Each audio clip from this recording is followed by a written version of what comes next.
اور واسی کی جو بات ہوتی ہے بہت تیزی کے ساتھ چلنا شروع ہو جاتی ہے، لیکن جو والد ہوتا ہے عالیہ کا، یہ ایک بہت بڑا فیصلہ کرتا ہے کہ پہلے جو وہ میں ساری کی ساری واسی کے بارے میں ڈیٹیل لینے کی کوشش کروں گا۔ تو یہ کچھ بندے لگا دیتا ہے واسی کے پیچھے کہ اس کا سارا پتہ کرو، یہ کیا کرتا ہے اور یہ لڑکا کیسا ہے اور اس کے بارے میں لوگوں کی رائے کیسی ہے۔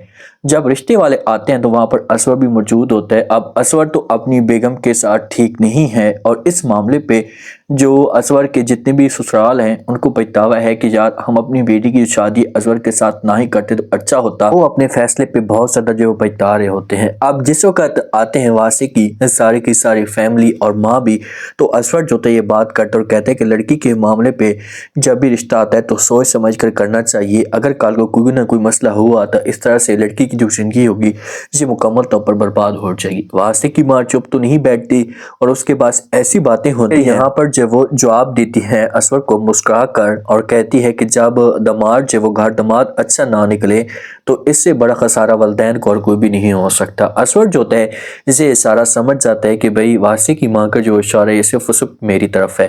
اسے اب موڈ بنا کر بیٹھ جائے گا، سوچوں میں گم ہو جائے گا، لیکن یہ پھر بھی نہیں چاہتا، یہ چاہتا ہے کہ بھئی عالیہ کی جو شادی ہے یہ واسی کے ساتھ بالکل بھی نہ ہو۔ سوچ جاتا ہے کہ اس گھر کے اوپر جو راج ہے یہ میرا چلے اور میری مرضی کے مطابق عالیہ کی اور جو فیصلہ ان کی شادی جو میری مرضی کے مطابق ہو، لیکن ایسا یہاں پر کچھ بھی نہیں ہونے والا۔ اب سارے کے سارے جو ہوتے ہیں نا یہ پسند کر کے چلے جاتے ہیں۔ وہاں پر جو واسی کا رویہ ہوتا ہے نا یہ عالیہ کے ساتھ تھوڑا سا ٹھیک نہیں ہوتا، کیونکہ عالیہ کو واسی پہلے بتا چکا ہوتا ہے کہ بھئی میری ماں کو اس بات کا بالکل بھی پتہ نہیں لگنا چاہیے کہ بھئی جو میں آپ کو پسند کرتا ہوں آپ بھی مجھے۔ اگر میری ماں کو اس بات کا پتہ چل گیا کہ ہم دونوں کی جو شادی ہے یہ لو میرج ہے تو بہت بڑا طوفان کھڑا ہو سکتا ہے اور میری ماں صاف الفاظ پہ انکار کر دے گی۔ بس آپ نے کڑوا گھونٹ پینا ہے، شادی کے بعد اگر اسے پتہ چل بھی جاتا ہے تو پھر کسی قسم کی کوئی پرابلم نہیں ہوگی۔ تو عالیہ یہ بات مان لیتی اور کہتی کہ ٹھیک ہے۔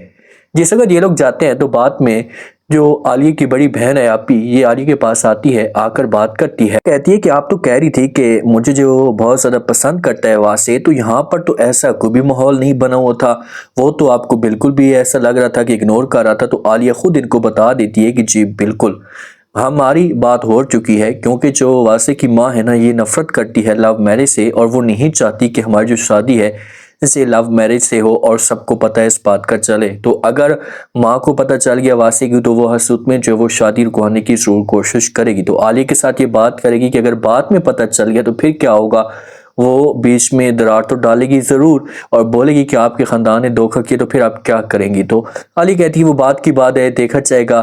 اس وقت جب وہ مجھے صرف اس سے واسی کی باتیں ماننی ہے، کیونکہ واسی کے پیچھے یہ اتنی اندھی ہو چکی ہے، یہ دیوانی ہو چکی ہے کہ واسی کے علاوہ سے کچھ بھی نظر نہیں آتا۔ اب اس کی جو بہن ہے نا فضا، یہ بھی واسی کے چھوٹے بھائی کو جو وہ پسند کرتی ہے اور وہ ہر وقت جو وہ آتا رہتا ہے، دونوں ایک دوسرے کو پسند بھی کرنا شروع ہو چکے ہیں اور دونوں ایک دوسرے کے ساتھ محبت بھی کرتے ہیں۔ جو والد ہوتا ہے نا عالیہ کا، یہ ابھی بھی ٹینشن میں ہوتا ہے اور یہ پھر ڈیٹیل لیتا ہے، اپنے جب بندوں کو اپنے پاس بلاتا ہے ان کے ذمہ کام سونپ دیتے ہیں، کہتا ہے کہ ذرا آپ لوگ پتہ تو کریں کہ آخر کار جو وہ یہ لڑکا کیا کرتا ہے، اس کا بیک گراؤنڈ کیسا ہے، کیا یہ جو وہ میری بیٹی کو خوش رکھ پائے گا۔ تو وہ جس وقت سارے کے سارے پتہ کرتے ہیں، ہر آفس سے جو وہ انٹرویو لیتے ہیں جہاں پر یہ جاب کرتا ہے، تو وہ کہتے ہیں کہ یہ لڑکا ٹھیک نہیں ہے، اس کا رویہ بات کرنے کا انداز ٹھیک نہیں ہے۔ تو وہ آ کر جو وہ عالیہ کے والد کو بتا دیتے ہیں۔ جب عالیہ کے والد کو بتایا جاتا ہے، اب اسور ہی بتا سکتا ہے، تو وہ آ کر کہتے ہیں کہ بھئی ہم نے آفس سے پتہ کیا اور ہر کوئی یہ کہہ رہا تھا کہ بھئی لڑکے کا کریکٹر مشکوک ہے اور یہ ٹھیک نہیں ہے۔ تو جب یہ باتیں عالیہ بھی سن لیتی ہے، اب یہ باتیں عالیہ کو بہت بڑا دکھ ہوتا ہے، دھچکا لگتا ہے کہ بھئی یہ کیا ہو گیا، بہت زیادہ دکھی ہو جاتی ہے، آنکھوں کے اندر آنسو ہوتے ہیں۔ تو جب بہنیں اسے دیکھتی ہیں تو اس کے پاس آتی ہیں، اسے گلے لگا لیتی ہیں۔ تو عالیہ کھول کر بتا دیتی ہے کہ کہیں ایسا نہ ہو کہ وہ میرے ساتھ دھوکہ کر رہا ہو یا میرے ساتھ فراڈ کر رہا ہو۔ سمجھانے کی کوشش کرے گی جہاں پر بہن عالیہ کو کہ بھئی آپ پریشان نہ ہو، کچھ بھی نہیں ہوگا۔ اب عالیہ کو چاہیے کہ عالیہ ڈائریکٹ بات کرے۔ اگر آپ کو اس بات کا خوف ہے کہ یار یہ میرے ساتھ دھوکہ کر رہا ہے تو آپ کوشش کریں کہ اپنے آپ کو اس سے دور کر، ساتھ کسی قسم کا کوئی بھی آپ رابطہ نہ رکھیں۔ اگر آپ ڈر رہی ہیں کیونکہ زندگی کا معاملہ ہے اور کسی بھی وقت آپ کے ساتھ دھوکہ یا فراڈ ہو سکتا ہے، تو اس لیے بہتر یہی ہوگا۔ لیکن عالیہ اندھی ہو چکی ہے، کوئی بھی بات نہیں مان رہی اور یہ آگے بڑھتی جا رہی ہے۔ تو اب کیا ہوگا؟ کیا واسع جو ہوگا شادی کے بعد واقعی ایسے اس حساب سے ٹائم نہیں دے گا یا دھوکہ اس کے ساتھ کرے گا؟ یہ تو نیکسٹ آنے والے ساتھ میں ہی پتہ چلے گا۔ اور جس دن واسع کی ماں کو پتہ چل گیا کہ بھئی یہ لو میرج شادی تھی، تو پھر آپ خود اندازہ لگائیں کہ عالیہ کی زندگی میں کتنا بڑا طوفان آئے گا۔